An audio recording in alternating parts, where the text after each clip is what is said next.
Bueno, para este capítulo de hoy yo voy a como a desarrollar un temita que me ha tenido bastante cabezón y resulta que no he sido el único que ha estado cabezón con este problemita, por lo que mucha gente me ha venido planteando preguntas y peticiones de abordar el tema del estoicismo y de saber concretamente si hay una relación tan estrecha o justificada o filosóficamente compatible con rigor eh, ante, digamos, uno de los movimientos discursivos, de los fenómenos discursivos característicos de nuestro siglo, que obviamente se viene hablando de eso desde hace muchos años, es decir, desde que yo crecí, por ejemplo, lo he venido escuchando, que es, por ejemplo, la concepción del de emprenderismo, de lo que se conocen como la doctrina de autosuperación, a las formas de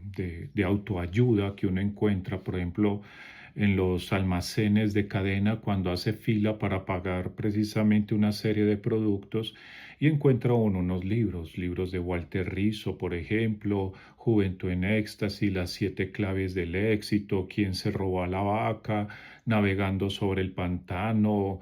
Es decir, yo sé que acabo de decir unos títulos mal dichos, pero es porque son, digamos, como ciertas producciones literarias que, a ver, yo las considero clave para entender el pensamiento de nuestra época presente y que muy posiblemente dentro de un futuro sea definida como la época de la estupidez.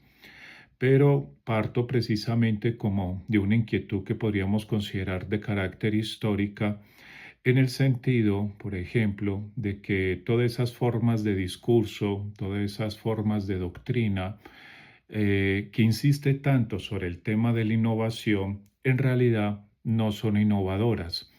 Una de las características, por ejemplo, que tiene el pensamiento moderno y como con su auge del progreso y la innovación, es que no suele ser innovador. Todo lo que dice, todo lo que sostiene se ha venido pensando desde mucho tiempo atrás y lo único que han hecho es como cambiar una serie de términos, una serie de nociones, reacomodarlas, incluso de manera forzada, para que parezca novedoso. Pero nuestro siglo, nuestra modernidad, no presenta ningún tipo de innovación de carácter significativa. De pronto, lo más novedoso que se ha realizado a consecuencia de esos desarrollos tecnocientíficos sea el sanitario. Lo demás simplemente son ñapas de las que podríamos prescindir perfectamente, pues porque admito que yo soy un ser completamente dependiente del sanitario. Yo no podría hacer mis necesidades fisiológicas en un baño romano antiguo porque tendría que hacerlo a la vista de otras personas pujando y aparte de todo compartiendo una esponja a la hora pues de limpiarme el moño. Entonces no es algo que a mí me llame mucho la atención. Pero partamos precisamente como de una cuestión que, como les digo, es de carácter, una preocupación, una inquietud de carácter histórica, y es que dentro de lo que ha sido esa forma de racionalidad del emprenderismo, nosotros lo podríamos ir detectando desde el siglo XVIII. Como les digo, no es novedoso. Entonces, una de las cosas que a uno le va llamando mucho la atención, y en esto me agarro, por ejemplo, de Ernest Cassirer, que es un filósofo y un historiador, pues dentro del ámbito del pensamiento, que escribe un libro titulado El mito del Estado, un libro que sale poco después de haberse terminado la Segunda Guerra Mundial y que él forma parte de una serie de intelectuales que realizan un diagnóstico de su época, haciéndose la pregunta de si bien la modernidad ofrecía como la solución a ciertos problemas a nivel mundial, trayendo beneficio y felicidad para toda la humanidad, ¿cómo fue posible que llegáramos precisamente a esas formas de totalitarismo que lo veríamos, por ejemplo, bajo la figura de Adolfo Hitler y el nacionalsocialismo? Noten que eso también corresponde con otra afirmación realizada por Michel Serres, donde él sostiene, por ejemplo, que el Führer no muere, es decir, Hitler no murió porque su racionalidad permanece bajo lo que son como otros sistemas de poder, otros sistemas de carácter ideológico. hoy en día lo estamos viendo nuevamente, lo que sería esa forma de totalitarismo. Ejemplo, lo que está ocurriendo en Gaza es, digamos, esa situación, o como, digamos, las formas de ciertos gobiernos de extrema derecha, incluso también de extrema izquierda, de esas formas de caudillismo que tenemos en nuestro continente latinoamericano, o pensemos precisamente en Estados Unidos, que se ha autoproclamado como un país democrático, pero que a la hora de ejercer su poder en las otras provincias lo hace de una forma que uno pensaría es una dictadura, no es por lo tanto una democracia. Pero es precisamente porque una de las cosas que empieza a observar Casirer ha sido como a partir de la pregunta de cuáles fueron las condiciones de posibilidad que llevaran a que se justificaran a esas formas de discurso. Y por ejemplo, Casirer señala que dentro de esas formas de racionalidad moderna tenemos la figura de Thomas Carlyle, que escribe un libro titulado Los héroes. El héroe, como lo define pues Carlyle, vendría a ser esa persona que bajo una concepción natural, bajo un naturalismo, es decir, bajo un a priori completamente natural, está dotado de un espíritu de liderazgo y su misión es llevar a la humanidad a un camino todavía mejor.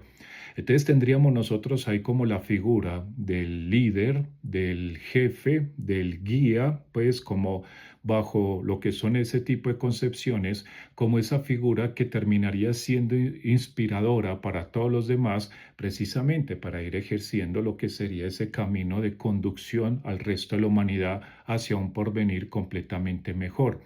Cassirer utiliza precisamente la noción del espíritu de liderazgo y bajo, digamos, esa forma de discurso tenemos a Adolfo Hitler que lo adopta como si él tuviera ese espíritu de liderazgo, como si él fuera el héroe, el caudillo, aquella persona que estuvo predestinada para llevar a la humanidad a un camino todavía mucho mejor. Entonces es un, digamos, como un detalle porque incluso la palabra Führer significa eso, guía, jefe, líder. Y de ahí que uno formule como la inquietud o la preocupación histórica, porque notamos que a comienzos del siglo XX se insistió, se llevó a cabo lo que era esa forma de discurso y resulta que hoy en nuestra primera mitad del siglo XXI estamos insistiendo con esas formas de discurso que lo conoceríamos como el emprenderismo con relación al tema de la autosuperación o incluso lo que vendría a ser también el tema mismo de la autoayuda. Sin embargo, como nosotros lo hemos venido notando también, una de las características del emprenderismo o de las formas, digamos, de exhortaciones de autoayuda y de autosuperación es que también se caracteriza por su falta de originalidad. A pesar, por ejemplo, de que los grandes emprendedores nos exigen a nosotros innovar y ser originales, ellos terminan siendo los menos originales en cuanto a el esquema que ellos van utilizando dentro de su propia racionalidad. Entonces, como ellos no tienen unas bases claras, como ellos no tienen como unas fundamentaciones de rigor, lo que suelen acostumbrar es coger una serie de conceptos y categorías filosóficas y adaptarlas incluso de manera forzada en lo que ellos están tratando como de establecer. Entonces, por ejemplo, es algo también que uno podría considerar que es normal dentro de la misma historia de la filosofía, pues porque muchas veces un filósofo, un pensador formula una teoría, formula una problemática, una crítica, una analítica, y que cuando ya se aplica, muchas veces se aplica en un sentido que uno diría, ¿quién lo iba a creer? Pues, ¿quién iba a pensar, por ejemplo, el caso del giro imprevisto que va teniendo la noción del imperativo categórico kantiano? Obra de tal manera que tu forma de obrar sea un principio universal para todos. Es decir, de lo que Kant hablaría como que uno obra, digamos, como si fuera un ejemplo de moralidad para que los demás lo sigan, y él lo va llamando como una metafísica de las costumbres, en el sentido de que las costumbres se conviertan precisamente como en un ejemplo de carácter universal. ¿Quién iba a creer, por ejemplo, que esa noción kantiana iba a encajar tan perfectamente como en en la doctrina del nacionalsocialismo o como en la misma doctrina del fascismo. Muy posiblemente Kant no esperaba eso, no era el propósito por parte de Kant. Lo llamaríamos, por ejemplo, como los accidentes dentro de la misma historia, pues, del pensamiento. Y eso en gran medida pues también va correspondiendo con una noción deleuziana pues que nos dice Deleuze cuando él reflexiona el tema de la filosofía, cuando nos dice, por ejemplo, que no hay más historia que la contingencia, es decir, que lo imprevisto, es decir, que alguien podrá plantear una teoría con una línea muy específica como si fuera la solución a un problema, pero resulta que esa solución termina siendo otro problema. Es lo que Paul Virilio también llama el paisaje del accidente. Es decir, que cada cosa que hacemos nosotros va a tener precisamente de por sí un accidente propio. O que incluso lo podríamos pensar a la luz de Cioran, en un libro pues que a mí me encanta, que es este, el de la tentación de existir, por ejemplo, con un arranque que él tiene en este libro, pues que son varios ensayos, pero por ejemplo, llega en una parte y nos va diciendo, yo encuentro las gafas, ya las encontré, donde dice en una parte, no hay obra que no se vuelva contra su autor. El poema aplastará al poeta, el sistema al filósofo, el acontecimiento al hombre de acción. Se destruye cualquiera que respondiendo a su vocación y cumpliéndola se agita en el interior de la historia. Solo se salva quien sacrifica dones y talentos para que, liberado de su condición de hombre, pueda reposarse en el ser. Básicamente como esas cosas que de alguna manera rebota y de ahí digamos también como la base de la reflexión que plantea Cioran sobre el pensar en contra de sí mismo, en el sentido, por ejemplo, que yo puedo estar desarrollando estas nociones, estas reflexiones, pero que también sería pues aceptable que yo me haga ese trabajo de autocrítica y sea yo, digamos, mi primer rival, pues dentro de lo que voy proponiendo. Porque de todas maneras, cuando hablamos de esos accidentes, en lo que decimos, hacemos o predicamos, puede acarrear un peligro o lo que serían como unos accidentes completamente imprevistos. Dentro, digamos, los conceptos que se han utilizado o las escuelas filosóficas o las propuestas filosóficas que se han utilizado a la luz del emprenderismo y que se llegan a adaptar de manera como muy reforzada es precisamente la noción del estoicismo. Ahora, hay una cosa que uno tiene que aceptar. Es muy habitual que los conceptos, las nociones, los términos, como los definamos, va a obedecer en una medida muy fuerte a lo que es el mismo contexto de una época. Eso semiológicamente se conoce como una resemantización, es decir, un ejemplo de una resemantización es el término logos, muy utilizado por la tradición helenística, que habitualmente lo traducimos como palabra. El logos es, por lo tanto, una entidad, es un algo, es algo que también se puede relacionar con el pensamiento y con el lenguaje, la relación entre el pensamiento y el lenguaje. Y luego tenemos el Evangelio de Juan. En el Evangelio de Juan se resemantiza la noción de logos, porque ya el logos vendría a ser Cristo, es decir, la palabra de Dios, la boca de Dios en este mundo, como lo explica, por ejemplo, San Isidoro de Sevilla. Pero es que es precisamente como un detalle porque uno de los términos resemantizados es precisamente el estoicismo. Cuando uno, por ejemplo, escucha al coaching de hoy en día, se agarra, por ejemplo, de ciertos autores como Séneca, Epicuro, Cicerón, Platón, pues así, para hablar del emprenderismo, del estoicismo aplicado precisamente en la doctrina de la autosuperación. Y una palabra que les encanta utilizar es la palabra resiliencia, que por lo que yo observo es una palabra que para nosotros, los que tenemos tendencia a la dislexia, es muy maluca de pronunciar. No nos gusta pronunciarla porque se nos enreda la lengua. Y lo que hicieron fue coger un término que viene del latín, acomodarlo con el estoicismo y por lo tanto acomodarlo con la misma noción del emprenderismo. Porque, por ejemplo, la palabra resiliencia, el prefijo re, ustedes han escuchado repetir, reiterar, recaer, relevantarse, pues como todo ese tipo de cosas. eh, el prefijo re significa volver o, digamos, como, ay, perdón, me enredé, como volver o de nuevo, como esa cuestión, pongámoslo como volver o repetir, bueno, volver.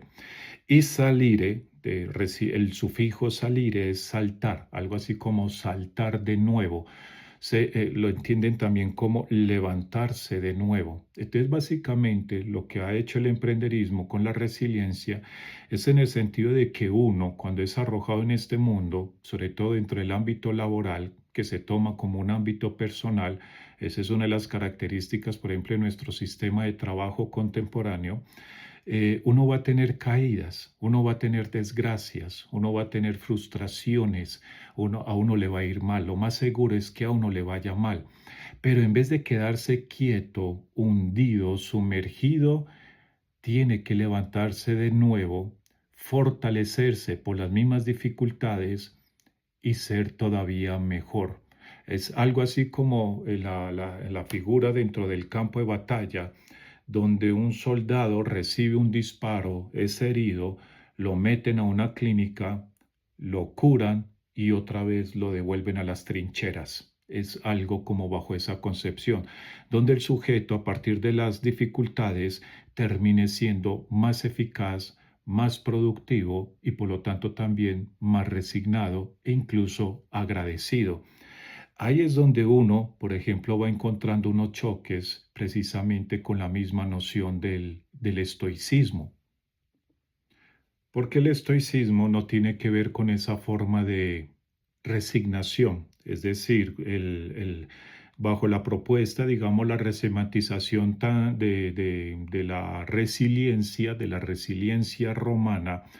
eh, lo que se propone desde el emprenderismo se podría entender más bien como una enfermedad. Es algo que atenta contra el mismo sujeto con la misma reafirmación de sí.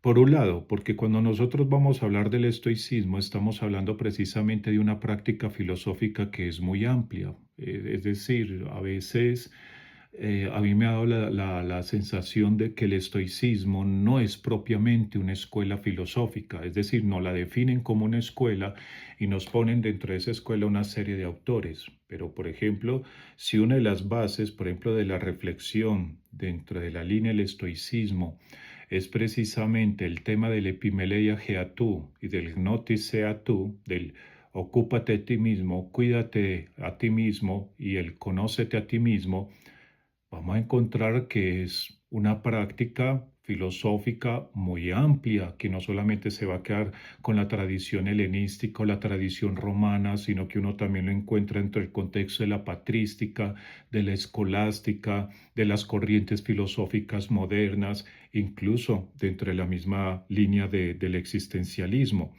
Pero es porque una de las cosas que nosotros podríamos detectar desde el punto de vista del estoicismo es que esa noción del emprenderismo va proponiendo unas cosas que son bastante problemáticas. En primera instancia, uno como sujeto se tiene que sacrificar por una empresa, se tiene que sacrificar por un logaritmo, se tiene que sacrificar como fuerza de producción o como consumidor. Es decir, el sujeto se tiene que negar y hacer como ciertas formas de reafirmación con frases diciendo, por ejemplo, yo soy la empresa, llevo a mi empresa en mi corazón, yo soy la institución, yo represento a la institución en la calle, pues que son como esas formas de imperativo en donde el sujeto ya no es sujeto, sino que vendría a ser como un organismo, una máquina orgánica que va a ejercer las funciones incluso por fuera pues del ámbito laboral. Y de ahí digamos que tenga que dejar una especie de testimonio, una cosa que va creando también otras formas de escarnio público. Entonces, por lo tanto, desde la perspectiva del estoicismo, si digamos el propósito de nuestra vida, porque hay que tener en cuenta como un pequeño detalle, cuando hablamos del estoicismo, dentro de la línea estoica, sea griega, romana o de otros contextos, pues que les he venido mencionando, es la aceptación de que nosotros tenemos un destino trágico en el mundo. ¿Qué es ser un hombre? ¿Qué es ser una mujer cuando a uno llegan y lo expulsan en un parto a ocupar espacio en esta existencia? Es un organismo que tarde o temprano va a enfermar, que va a padecer de hambre, que va a morir, que se va a deteriorar. Entonces, ante aquello que es inevitable, ¿qué podemos hacer nosotros precisamente para vivir esta existencia en un sentido contemplativo y a la vez intenso? Convertirnos nosotros en una obra de arte, pues de alguna manera, y soportar incluso la misma existencia.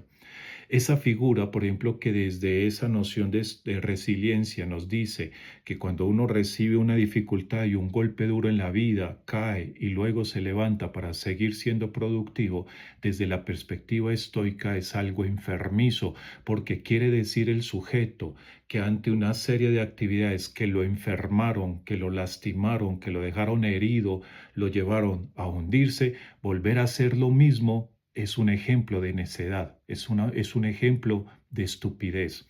Decía, por ejemplo, Epicuro una cosa que es totalmente contraria a esa noción de resiliencia y de emprenderismo, que si uno en la vida está ejerciendo una actividad que lo enferma, lo mejor es mandar esa actividad de paseo. Entonces, no le conviene precisamente como a ese tipo, digamos, de sistema que es muy característico dentro del contexto neoliberal. Entonces, es más bien como una enfermedad. De ahí, por ejemplo, que nosotros tendríamos que pensar nuevamente en qué consistiría la noción misma de la filosofía, porque la filosofía, si tiene esa relación tan estrecha con la condición trágica del mundo y sobre todo pues con esa noción misma del estoicismo con relación también a la tragedia pues que hemos venido adelantando, podríamos pensar por ejemplo básicamente en dos autores que nos daría también otro tipo de respuesta, Platón y Deleuze. Platón, antigua Grecia, Deleuze, un filósofo contemporáneo que si no estoy mal fallece en el año de 1996. ¿Qué era para Platón la filosofía como esa forma también de resistencia, como esa forma de combate? La filosofía se entendería como una posición crítica problematizadora frente a la doxa. La doxa se entiende como la opinión. El filósofo combate la opinión común, va en contravía de la opinión común. En ese sentido, esa noción que podríamos entenderla como estoica de Platón va muy de la mano también con el pensamiento de Diógenes el Cínico. Obvio, ustedes dirán, pero es que había una gran diferencia entre Diógenes y Platón, según nos cuentan los relatos, porque parecía ser que lo característico de Diógenes era odiar a Platón y de Platón odiar a Diógenes. Pero en lo personal yo noto que había mucho cariño entre ambos autores. Había, digamos, como una forma de admiración y también de rivalidad. Lo que pasa es que también hay que entender que dentro de la tradición helenística, esas formas de admiración conllevaban rivalidades, lo entendían también como la amistad. Pero un ejemplo que tenemos nosotros dentro de esas anécdotas es cuando Diógenes entraba, por ejemplo, a un teatro, creo que, o si no, al ágora, entraba cuando todo el mundo estaba saliendo de la presentación. Y cuando le preguntan, vemos por qué está entrando si ya todo se acabó, él respondió, es que en eso consiste la filosofía, en vivir en la paradoja. La paradoja su prefijo para es contra y doxa es opinión, es decir, es vivir en contra de la opinión. Y ya el otro autor al que les estaba haciendo referencia era precisamente Gilles Deleuze. Para Deleuze la filosofía vendría a ser un combate o una resistencia contra la estupidez. Pensemos, por lo tanto, a Platón, Deleuze, la noción de filosofía y la misma noción de estoicismo con algo que es muy vigente en nuestra cultura contemporánea, que es precisamente las redes sociales. Las redes sociales vendrían a ser precisamente como una vitrina, una amalgama, como un miasma de opiniones, donde incluso se sostiene que la opinión es algo que se tiene que respetar, y eso ha conllevado también como a repensar la noción misma de opinión, que ha sido también bastante delicada. Y por otro lado, dentro, digamos, de esa gama de opiniones, cuando hablamos de una diferencia entre la opinión y el concepto, es que cuando uno trata de conceptualizar algo, está tratando de presentar argumentos. El que opina no presenta argumentos. El que opina es, por ejemplo, aquella persona que puede ver este video y decir, no estoy de acuerdo. Y luego hay silencio. Y uno pregunta, ¿por qué? Ah, no, es mi opinión, no estoy de acuerdo. Ya, no hay fundamentación, no hay argumentación, no hay conceptualización, no hay reflexión, no hay crítica, no hay absolutamente nada.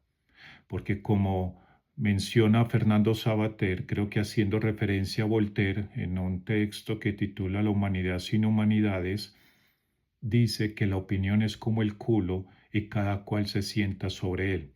Ahora tenemos a Deleuze, el tema de la estupidez y las redes sociales.